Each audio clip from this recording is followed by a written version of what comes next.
Akala siguro mga kaistorya ni senador na kababayan, maduduwag ang taong bayan, ang mga Pilipino doon sa hamon niya. Eto ngayon, ang nangyari ho mga kaistorya, dumagsa po ang mga Pilipino na nag-volunteer na maging miyembro po ng Reserve Force. Yan ang sinasabi ko.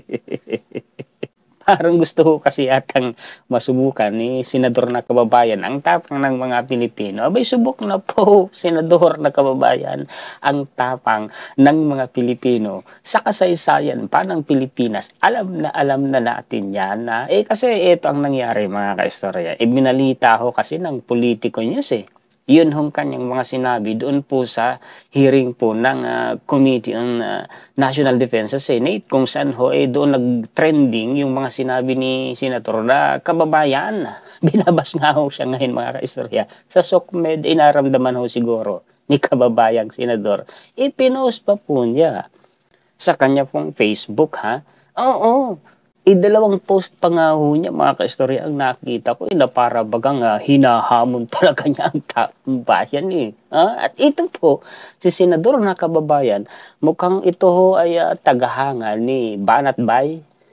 Nagpasalamat po siya kay Banat Bay. Ang nakita ko sa kanyang Facebook, dalawa ho yung isinare po niya, ipinost po niya na content yata ni Banat Bay kung hindi ako nagkakamali. Nakikita nyo, isi-share ko po dyan sa screen po ng inyong device mga kaistorya. Tagahanga ho yata siya ni Banat Bay, follower ho yata siya mga kaistorya. Si Banat Bay! Ito yung basahin ko muna sa inyo ha. Bago ko po ibigay sa inyo yung pinakamalasang balita. Ito po yan mga kaistorya. Yung sabi niya, ito. Dami ng matatapang, handang-handa na sa confrontation. Sobrang motivated, naghahanap na ng away. Di naman po tayo naghahanap ng away. Correction po, kababayang senador. Tayo po ang inaaway. China po ang naghahanap ng away sa sarili po nating teritoryo. Yung mga sinasabi ninyo, senador na kababayan, mukhang lumalagpas po yata sa katwiran. Pinoy pang napapasama, hindi ho dapat ganoon. Hindi ho tayo ang naghahanap ng away. Tayo po ang inaaway, ha? At ang Pinoy, kung laban lang, handa talaga. Pero hindi po tayo naghahanap ng away, ha? Subok po ang tapang ng mga Pilipino, kaya hindi na kailangan pa pong hamunin. Tuloy.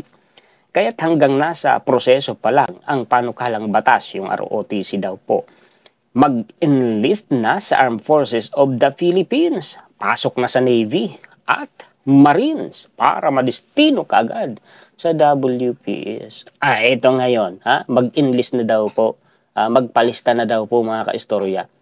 Sa itong tinutukoy niya po, Armed Forces daw po. Ito ngayon ang mga Pinoy mga kaistorya. Dumagsa. Pinakitaan, pinasiklaban si Senator Robin Padilla. Hindi lang ho nagdoble. Ang bilang po mga kaistorya nang nag-volunteer po na magpamiyembro po sa Reserve Force ng atin pong sandatahang lakas. Hindi na nga ho po halos ma-accommodate sa sobrang dami po. Ang gusto lang po ng mga Pilipino, ipagtanggol natin ang bansa natin, ang teritoryo natin. At yun po ang gusto naming makita sa inyo, kababayan na senador. Ngayon may bagong issue. Sinira po ng mga Chinese ang mga corals po natin. Ano po ang reaksyon ninyo? Ito pa po. Ito pa.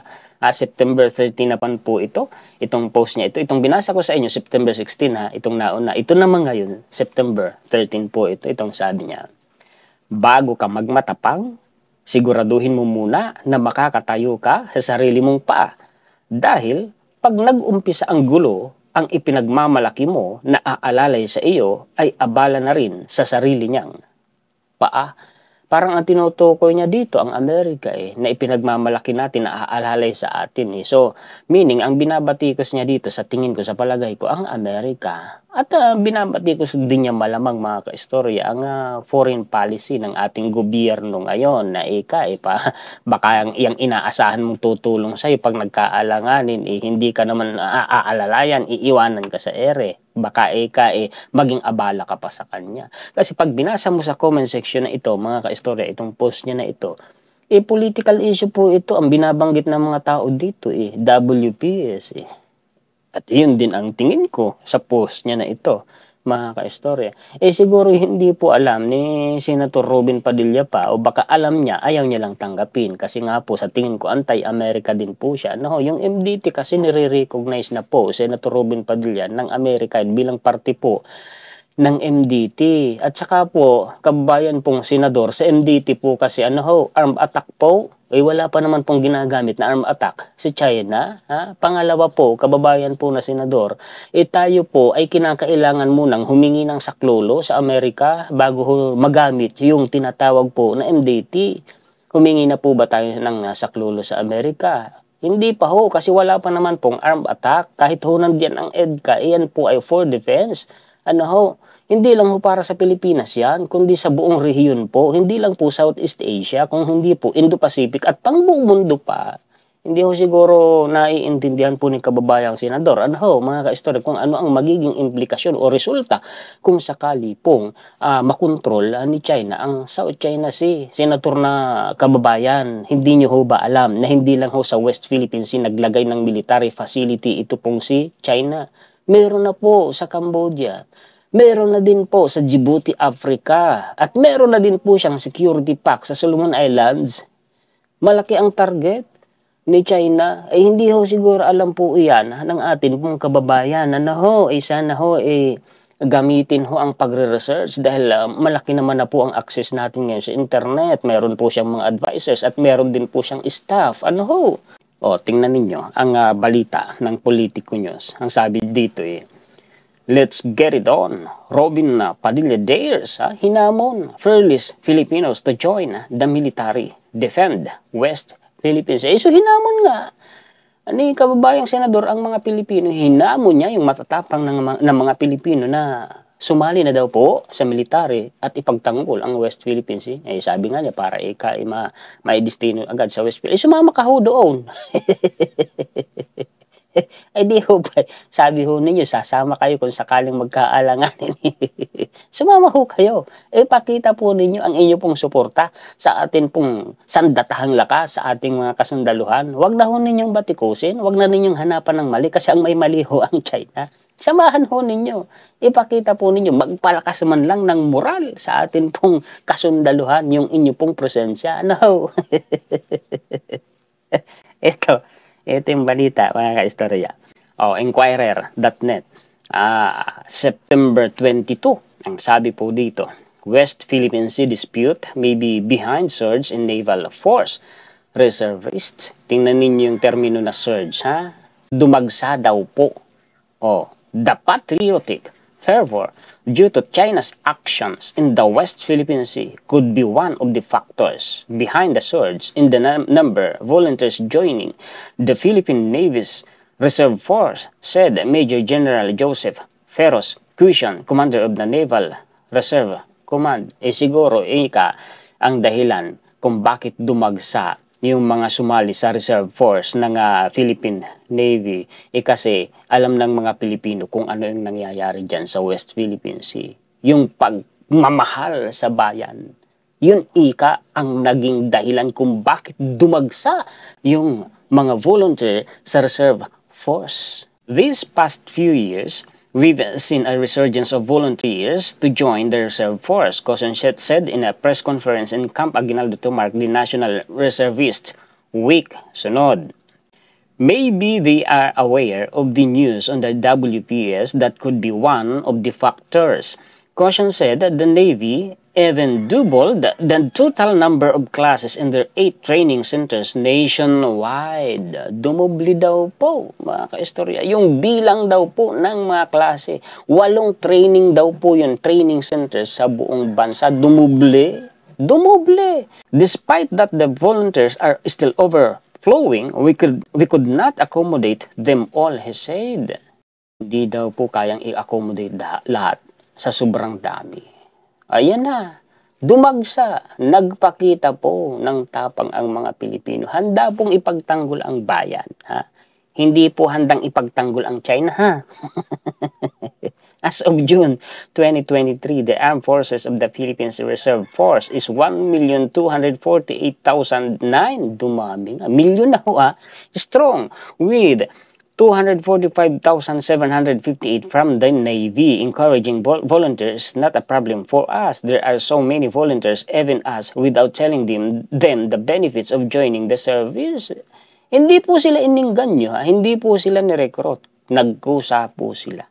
Just for the sake of patriotism o pagmamahal sa bayan, they are volunteering. Dahil daw po sa pagmamahal sa bayan, nag-volunteer po sila. Nagkusa po sila. Kita nyo na. Yan na nga ang sinasabi ko.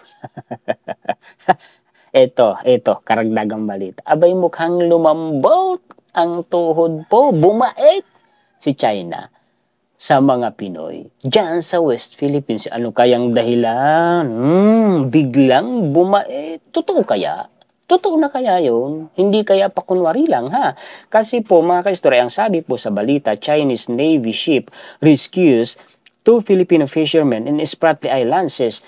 Embassy. Nirescue daw po ang 2 mangingisdang Pilipino doon sa Spratly Islands. Ha? Chinese Navy ang nag-rescue, ha? Navy. A ship of the Chinese People's Liberation Army rescued 2 Filipino fishermen in the Spratly Islands, according to the Chinese Embassy in Manila, quoting a report from its state-run media. Binalita nila.